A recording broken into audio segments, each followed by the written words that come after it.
سر وہ یہ بھی پوچھنا چاہتے تھے کہ کیا نماز فجر کے بعد بھی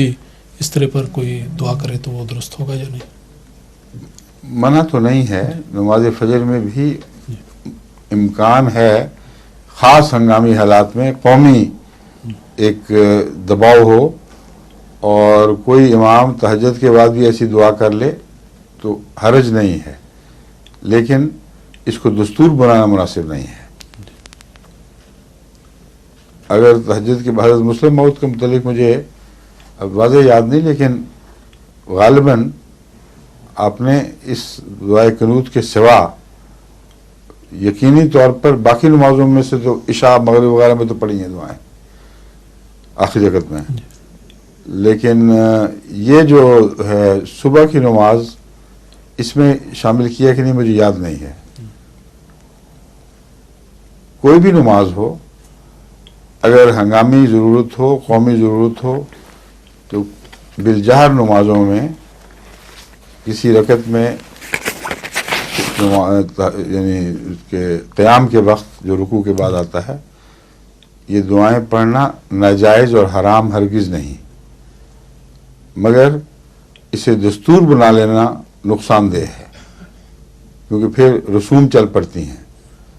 اور ہر کس و ناقص کو از خود یہ طریق اختیار نہیں کرنا چاہیے۔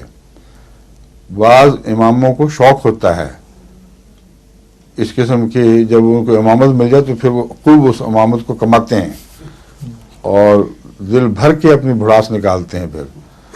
اور نمازی بیچارے پیچھے کمزور، وہ کہتے ہیں اچھے پھنس گئے ہم، یعنی بجائے اس کے کہ ان کے دل میں وہی کیفیت طاری ہو جو امام اپنے دل پہ طاری کرتا ہوا دکھاتا ہے، وہی ان کے دل پر طاری ہونے کی بجائے رد عمل پیدا ہوتے ہیں، یہ سوال لکھ لکھ کے لوگ بھیجتے ہیں۔ ایسے اماموں سے چھٹکارا دلانا قوم کو فرض ہے امیر کا، جو معاملے کو اس کے محل سے اٹھا کر بے محل استعمال کرتے ہیں، وہاں سے زیادتی شروع ہو جاتی ہے۔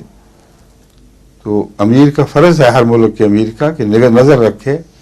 اگر اس کو اطلاع ملے کہ بعض ائمہ اپنے امام ہونے کے ناجائز فائدے اٹھا رہے ہیں، ذاتی فائدے نہیں مگر اپنے ذاتی ذوق شوق کے مطابق جماعتی روایات کے برعکس نئی روایتیں قائم کر رہے ہیں، یا جو روایتیں شاذ کے طور پر تھیں ان کو دستور بنا کے پیش کر رہے ہیں، تو ایسے موقع پر امیر کا فرض ہے کہ وہ دخل دے، اور ان لوگوں کو یہاں سے فتوے لے کر وہاں چلانے کی بجائے شریفانہ سیدھا سادہ طریقہ استعمال کرنا چاہیے، اپنے امیر کے پاس بات کو پہنچائیں، ورنہ اس قسم کے فتویٰ جو پوچھے جاتے ہیں فتوے، ان کے اندر یہ نہیں میں کہتا کہ سوال کرنے والا نے کوئی شرارت پیش نظر رکھی ہے، مگر عین ممکن ہے، ہرگز بعید نہیں، کہ کوئی شخص جو ویسے امام کا مخالف ہو وہ مجھ سے فتوے لے اور پھر امام کے سامنے کھڑا ہو جائے اور ایک باغیانہ رنگ اختیار کر کے تم نے کیا لگایا ہوا ہے، یہ دیکھ لو خلیفۃ المسیح کا یہ فتویٰ ہے۔ نیکی کے نام پر میں بدی کو نہیں پھیلنے دوں گا، اس لیے میں اس کا اور طرح سے جواب دے رہا ہوں، جس طرح وہ چاہتے ہیں اس طرح نہیں دے رہا۔ یہ عام فتویٰ نہیں ہے، اس کے پیچھے کوئی انتظامی خرابی ہے، اس لیے ان کو چاہیے کہ اگر ایسا امام کوئی ہے وہ امیر صاحب کی خدمت میں معاملہ پیش کریں، اور امیر صاحب اگر خود سمجھ نہ آئے مربیوں سے مشورہ کریں، اگر مجھ سے پوچھنا ہو تو امیر پوچھے، تو بجائے اس کے کہ میں اعلان عام کروں، میں امیر صاحب کو بتاؤں گا کہ کیا کرنا چاہیے۔ ٹھیک ہے۔